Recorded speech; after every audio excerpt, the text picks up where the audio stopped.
Salut à tous et bienvenue sur ce 6ème épisode du Récap Crypto où je vous condense l'actualité de l'univers crypto et blockchain. Petit disclaimer, je ne suis pas un expert ni un pro des cryptos, je suis simplement un gars passionné par la blockchain et les crypto-monnaies. Ah, et si tu fais partie des 80% des personnes qui regardent mes vidéos sans être abonné, considère le clic sur le bouton d'abonnement. Tu pourras ainsi être notifié dès que je sors une vidéo, et en plus, moi, ça m'aidera à transmettre l'information au plus grand nombre. Allez, passons sans plus attendre aux actualités de la semaine. On débute la semaine avec le BTC qui nous fait une clôture mensuelle la plus haute de son histoire, avec une clôture à 61 300 $. Et le narratif qu'on entend partout en ce moment, c'est qu'on a eu le droit au fameux Uptober, et maintenant on devrait avoir le droit à un Moonvember. A savoir qu'historiquement, le mois de novembre est traditionnellement un bon mois pour les marchés traditionnels et crypto. Mais attention, rien n'est jamais sûr, le Bitcoin a tendance à faire ce que les gens attendent le moins. La première actualité marquante de cette semaine vous est offerte par Burger King en partenariat avec Robinhood. Jusqu'au 21 novembre prochain, les personnes qui consommeront pour plus de 5 $ auront la possibilité de gagner du Bitcoin, de l'Ethereum et du Dogecoin. Ils vont mettre en jeu 20 BTC, 200 ETH et 2 millions de Doge. Ce qui fait tout de même une somme de 2 310 000 $ en ce lundi que va dépenser Robinhood. Au cas où vous avez raté le récap crypto de la semaine dernière, vendredi dernier, Robinhood avait chuté sous son niveau d'entrée en bourse à cause de la chute de ses revenus en crypto, et il semblerait qu'avec ce partenariat, ils souhaitent faire un bon gros coup de communication pour redorer leur image. Cet article, c'est une petite piqûre de rappel pour tous ceux qui sont actuellement en train d'acheter des shitcoins en espérant faire un x1000. Le token Squid, inspiré de la série Squid Game, a chuté de 99,99% après avoir fait un pump de 5500%. Et il est donc passé de 2861 $ à 0 $ en quelques minutes à peine. Et les personnes qui avaient misé sur ce truc se sont retrouvées piégées car ils étaient dans l'impossibilité de revendre leur token. En gros, c'est un classique pump and dump où le seul gagnant est l'équipe de développeurs qui s'est barrée avec la caisse. Et voici un extrait d'un live d'un streamer qui a vu le crash en plein live. The market cap is 2.168 trillion dollars. And now the market, oh! Oh! It went to zero! Yo! Et cocorico, nous avons aujourd'hui la société française Tobam, qui est une société de gestion d'actifs qui va intégrer le Bitcoin et autres cryptos comme sous-jacent. Ils vont allouer 10% à ce nouvel investissement, ce qui est le maximum que leur autorise la loi en France actuellement. A savoir que pour le moment, ils sont le seul fonds en France à se lancer dans l'investissement sur les cryptoactifs. Le but de cette intégration est de dynamiser le rendement des assurances-vie et de proposer leurs fonds à toutes les grandes compagnies d'assurance françaises. Quand je vois les cryptos qui s'intègrent de plus en plus à l'économie du monde physique, je peux pas m'empêcher de croire qu'un jour, on aura un boom économique mondial qui aura pour origine les cryptos. Mais pendant ce temps, on a des personnes qui se ruinent sur les marchés. Si vous vous souvenez bien, le 21 octobre dernier, on a eu un flash crash sur le BTC qui avait chuté jusqu'aux 8200 $ sur Binance US. D'après les dernières informations, ce flash crash serait dû à un bug de l'algorithme et il a eu pour conséquence de liquider pas mal de personnes sur le marché. Et aujourd'hui, on a un trader qui poursuit en justice Binance US et leur réclame 140 millions de dollars qui auraient été injustement liquidés ce jour-là. Coinbase a depuis quelques temps quelques difficultés avec le régulateur américain qui ne leur a pas permis, entre autres, de lancer leur service de lending. Et quand tu es aux États-Unis, qu'est-ce que tu fais quand les institutions ne te laissent pas tranquille ? Eh bah tu lâches des millions de dollars pour faire du lobbying auprès des personnes qui prennent les décisions pour faire évoluer le cadre légal en ta faveur. A savoir qu'aux États-Unis, cette pratique est tout à fait légale et Coinbase annonce y avoir recouru sur le 3e trimestre et ils annoncent avoir dépensé 795 millions de dollars pour ces activités. Et la meilleure façon d'obtenir tout ce qu'on veut de moi, c'est d'être gentil. Allez, petit point rapide sur une rumeur qui circule pas mal sur internet en ce moment. La rumeur dit qu'Elon Musk pourrait ajouter le Shiba Inu aux options de paiement pour Tesla. Bref, j'y crois pas trop étant donné son amour pour Dogecoin, mais bon, avec Elon Musk, on n'est pas à l'abri d'une dinguerie. On finit les actualités de ce lundi avec l'ancien directeur de la communication de la Maison Blanche et PDG de la société d'investissement Skybridge qui prédit des vagues d'investissement institutionnels dans les 12 à 18 mois prochains. La raison qui le pousse à penser ça, c'est que les cryptos ont maintenant un cadre réglementaire qu'elles n'avaient pas avant, comme par exemple avec l'ETF Bitcoin. Et par conséquent, cela rassure les institutionnels qui veulent désormais tous une partie du gâteau de l'économie numérique qui est actuellement en pleine phase de construction. La révolution blockchain est en marche et il semblerait que les gros joueurs n'ont pas envie de la stopper. Mais au contraire, ils sembleraient vouloir y prendre part. Eh oui, c'est la révolution! On commence le mardi avec l'Ethereum et le DOT qui nous font un nouvel ATH. On a désormais l'Ethereum qui a atteint les 4500 $ et le DOT qui a atteint les 52 $. Bref, le marché est en grande forme aujourd'hui. On débute les actualités de ce mardi avec cet article qui nous rapporte que les activités du minage ont généré 1,72 milliard de dollars sur le mois d'octobre. Ce qui fait de ce mois le deuxième plus rentable de l'histoire de Bitcoin. Bon, c'est pas vraiment une actualité du jour, mais je devais vous en parler tellement les sommes générées par le minage commencent à devenir carrément hallucinantes. Et ça démontre que nous avons là une industrie à part entière, et n'oubliez pas que le Bitcoin a seulement 13 ans. Bon, le minage de Bitcoin, c'est aussi ce genre d'histoire qui ternissent l'image de ce secteur. En Ukraine, une ferme de minage illégale a été démantelée, et les gars, ils rigolaient pas. Pour faire tourner leurs mineurs, ils auraient détourné l'équivalent de la consommation en énergie d'une douzaine d'appartements sur plusieurs années. Il y en a qui ont essayé, ils ont eu des problèmes.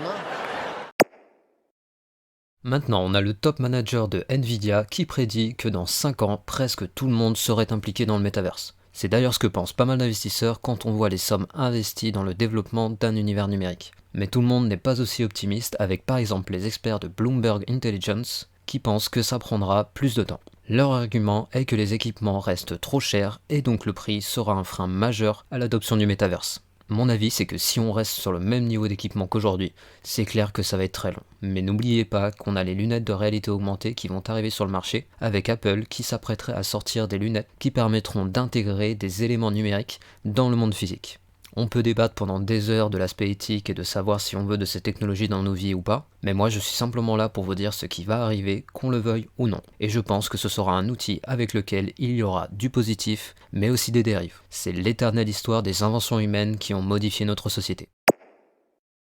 Ah bah tiens, en parlant des sommes complètement folles qui sont actuellement en train de pleuvoir sur le développement du métaverse. On a aujourd'hui The Sandbox qui vient de lever 93 millions de dollars pour faire grandir sa plateforme Metaverse et ainsi proposer des jeux basés sur le modèle du Play to Earn, et il souhaite également proposer des plateformes de streaming live à la sauce Theta, qui est lui-même une version blockchainisée de Twitch. Cette levée de fonds fait suite à l'annonce de Facebook la semaine dernière concernant son implication dans le métaverse. Et le cours du token Sand a très nettement profité de ces deux actualités avec un plus 320% entre le plus bas il y a 5 jours et le plus haut atteint aujourd'hui.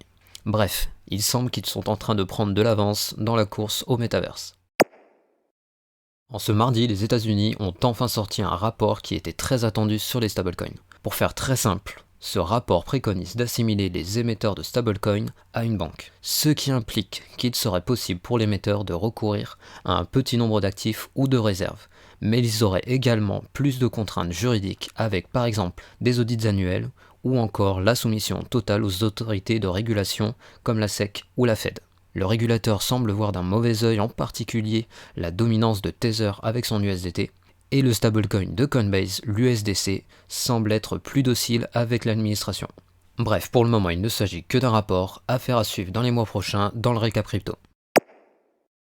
Et pendant ce temps, dans une contrée pas si lointaine des USA, on a le Salvador qui devrait construire 20 écoles grâce aux profits générés par le Bitcoin. Cette annonce fait suite au projet de construction d'un hôpital pour animaux qui sera également construit grâce au profit du Bitcoin. Bien que le projet a une portée positive pour la population et l'adoption du Bitcoin en soi, il semblerait que Nayib Bukele est dans une opération séduction de la partie de la population qui reste encore sceptique sur l'adoption du Bitcoin. Bref, la situation est plutôt complexe et elle mériterait que je vous fasse une vidéo dédiée à ce sujet. Mais en attendant, mon sentiment, c'est que le Salvador va très grandement profiter d'être le premier à se lancer sur le Bitcoin et qu'ils vont connaître une croissance similaire à celle de Dubaï avec le pétrole. Qu'est-ce que vous en pensez, vous ? On finit les actualités de ce mardi avec Amazon qui se joint à la danse de la blockchain et des cryptos en annonçant qu'ils sont actuellement en train de recruter des profils ayant de solides connaissances en stablecoin et NFT. Cette actualité démontre à quel point ce secteur change à une rapidité extrême. Ce genre d'annonce il y a quelques mois aurait fait la une des journaux du monde entier, mais aujourd'hui ça semble juste être logique qu'ils s'y mettent. Mon avis, c'est que l'annonce de Facebook a dû mettre un gros coup de pression à l'ensemble des géants du numérique.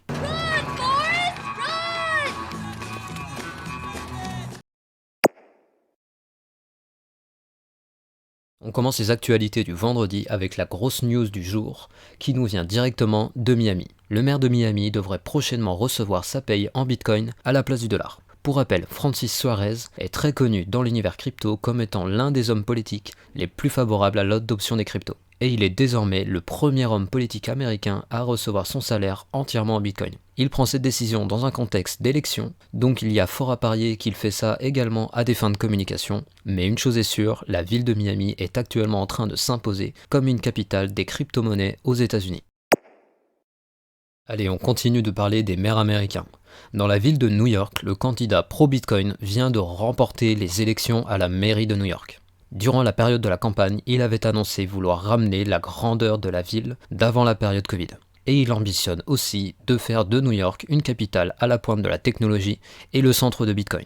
Ok, donc là, on a deux villes majeures aux États-Unis qui veulent être les leaders dans le secteur de la blockchain et de la crypto. À ma gauche, on a le maire de Miami, Francis Suarez, et à ma droite, on a le nouveau maire de New York, Eric Adams. Round one, fight! Allez, une petite news de partenariat entre un événement sportif et une plateforme d'échange. Pour la première fois, l'UFC va avoir des NFT sur la plateforme crypto.com. Bon, je suis pas en train de vous parler du UFC que choisir, hein. Je suis en train de vous parler de ça là.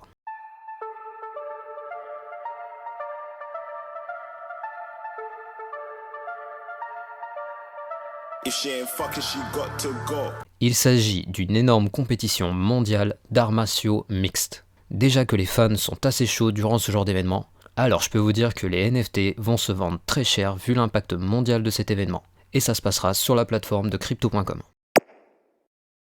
Le groupe UOB veut prendre au pied de la lettre le fameux To The Moon de l'univers crypto en envoyant un gagnant au tirage au sort dans l'espace. Pour information, le groupe UOB est une énorme compagnie blockchain et c'est elle qui est derrière la plateforme d'échange UOB qui est la 3e exchange mondiale en termes de volume.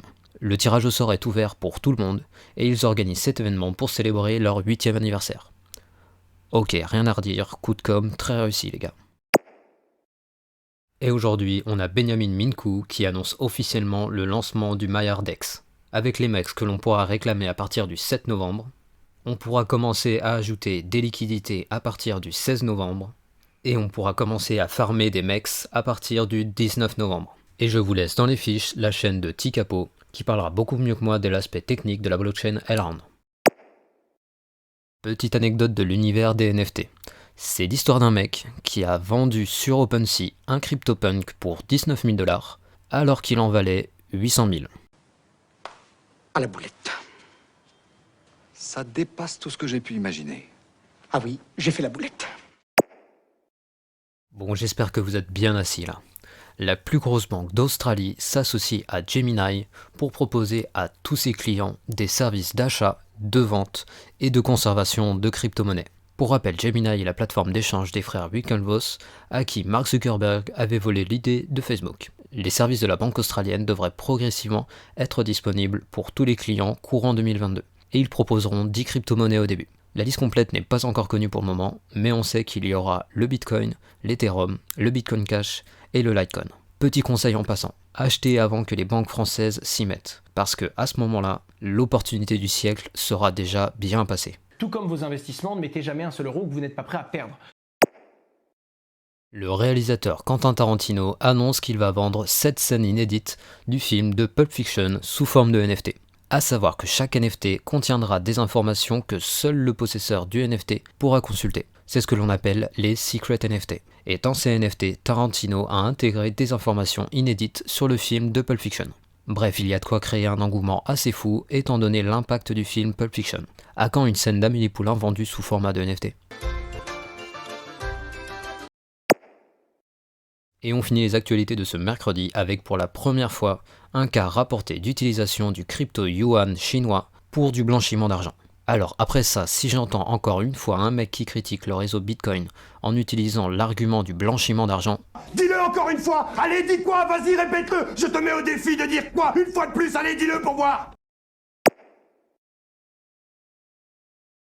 on commence les actualités du jeudi avec Binance qui va investir 100 millions de dollars dans le secteur crypto en France. Ils ont annoncé qu'ils considéraient que la France et l'Europe avaient un haut niveau de talent dans le domaine de la technologie blockchain et crypto. Et ils souhaitent apporter leur contribution à l'essor de la blockchain en Europe et l'aider à devenir un acteur mondial de ce secteur. En gros, cet investissement servira à la mise en place de projets de recherche et de développement pour Binance, et également à développer des programmes d'éducation aux crypto pour le développement des talents de la blockchain et de l'industrie crypto en France. Derrière cette annonce pleine de bonne volonté se cachent deux objectifs évidents pour l'entreprise. Premièrement, ils souhaitent bien sûr repérer les talents français et pourquoi pas les embaucher.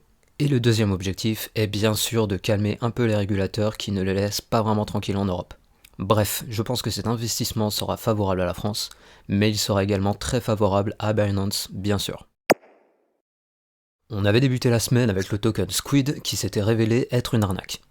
Et bah devinez quoi, le feuilleton continue avec le token qui semble repartir, avec des personnes qui achètent le token, malgré le fait que l'on sache que les créateurs se sont barrés et qu'ils ont utilisé des mixeurs pour couvrir leurs traces. Punaise, je te jure, il y en a, ils aiment vraiment souffrir. Bon, pour le moment, le token a fait un pic à 16 centimes, et on est très loin du plus haut, qui était à 2856 $. Mais il a tout de même fait un plus 600%, et le pire, c'est que ça m'étonnerait même pas que le token continue cette hausse, tellement on a des parieurs invétérés sur le marché actuellement. Bref, news suivante. Bon, parlons un peu du patron maintenant. Êtes-vous au courant de ce qui va se passer le 16 novembre prochain pour le réseau Bitcoin ? Eh bien, c'est la fameuse mise à jour appelée Taproot pour le réseau Bitcoin. Cette mise à jour est très complexe et je vais tenter de vous la vulgariser au maximum en quelques secondes. En gros, le mot Taproot désigne une racine qui a un corps central au lieu d'un réseau de racines plus petit, un peu comme une carotte. Jusque-là, le réseau Bitcoin était apte à gérer des paiements de personne à personne et il est également une très bonne réserve de valeur. Mais il est à la masse concernant la possibilité d'accueillir de la DeFi ou des NFT. Et Taproot devrait permettre à Bitcoin de supporter toutes ces nouvelles applications qui sont arrivées au fur et à mesure des années. Bref, c'est un énorme changement dans la structure du réseau et il ne s'est pas fait sans difficulté. Je suis personnellement très curieux de voir comment va évoluer l'écosystème Bitcoin. Il semblerait que le Salvador, avec ses hôpitaux et écoles construites à l'aide des profits générés par le Bitcoin, fasse des émules. On a aujourd'hui le Laos qui annonce lancer un projet pilote d'extraction et de trading de crypto-monnaies pour financer les programmes prioritaires du pays. Ils estiment que les recettes du pays pourraient grimper de plus de 20% grâce à ce programme. Bitcoin, au fait, c'est la définition même du cercle vertueux. Vous minez pour sécuriser le réseau, vous en êtes récompensé, vous réinvestissez cet argent dans l'économie physique qui elle-même pourrait bientôt s'appuyer sur le réseau Bitcoin à mesure que le réseau grandit. La boucle est bouclée et là vous commencez à comprendre la force d'un réseau décentralisé qui récompense ses participants. On débute les actualités de ce vendredi avec un petit débrief de ce qui se passe sur Elrond, parce que là, ça bouge pas mal. Ce mercredi, Benjamin Minkou, un des fondateurs d'Elrond, a annoncé le lancement du Maiar Exchange avec les MEX qu'on pourra réclamer le dimanche 7 novembre, ajouter des liquidités le 16 novembre et commencer à farmer les MEX le 19 novembre. Et aujourd'hui, il annonce que le projet HoloRide sera le premier projet sur le Launchpad avec leur token Ride. Pour ceux qui ne connaissent pas HoloRide, en gros, c'est un jeu en partenariat avec Audi où le principe est d'avoir un jeu où tu peux bouger dans le monde virtuel en même temps que la voiture. Imaginez un avenir où les voitures autonomes seront devenues la norme. A savoir que dans les conseillers de ces projets, on a du Oculus, DreamWorks, Disney, Marvel, Hyperloop. Bref, c'est pas un petit projet et Elrond se paye une belle tête d'affiche pour le début de leur Launchpad.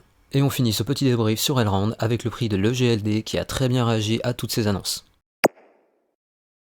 On débute les actualités de ce vendredi avec une news qui devrait faire plaisir aux amateurs de football parmi vous. Le FC Barcelona va sortir des NFT des moments emblématiques de leur club depuis le tout début, c'est-à-dire 122 ans d'histoire. Le but pour le club est de renforcer encore plus l'engagement des fans et de se faire un petit billet en passant. Imagine si un jour l'équipe de France sort des NFT des meilleurs moments de l'équipe. A votre avis, combien serait prêt à débourser un riche fan pour le coup de tête de Zidane de 2006 ?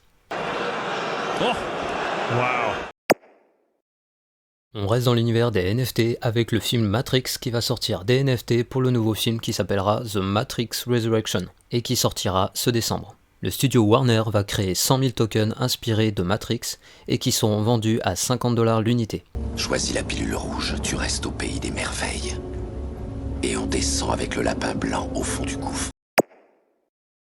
Et on finit la semaine avec un mini récap sur l'état du marché. On a le BTC qui stagne plus ou moins avec une hausse de 1%, un ETH en légère hausse, et c'est surtout les gros altcoins qui ont eu des belles performances comme Sol, Avax, VET, DOT, BNB et bien sûr EGLD, qui sont en moyenne à plus 20%. Et ça se ressent sur le Google Trend avec des recherches sur le Bitcoin qui sont en baisse pour la deuxième semaine consécutive. Mais on a le terme crypto qui lui est en hausse depuis 2 semaines. Ainsi se termine le 6e épisode du Récap Crypto. On se rejoint dans la section des commentaires pour débattre des actualités de cette semaine. Pensez à défoncer le pouce bleu si vous appréciez le travail que je fournis dans ce format, et pensez également à vous abonner pour m'aider à faire grandir la chaîne et transmettre l'information au plus grand nombre. En tout cas, je vous souhaite à tous de passer une excellente semaine, et je vous dis à dimanche prochain pour un nouveau Récap Crypto.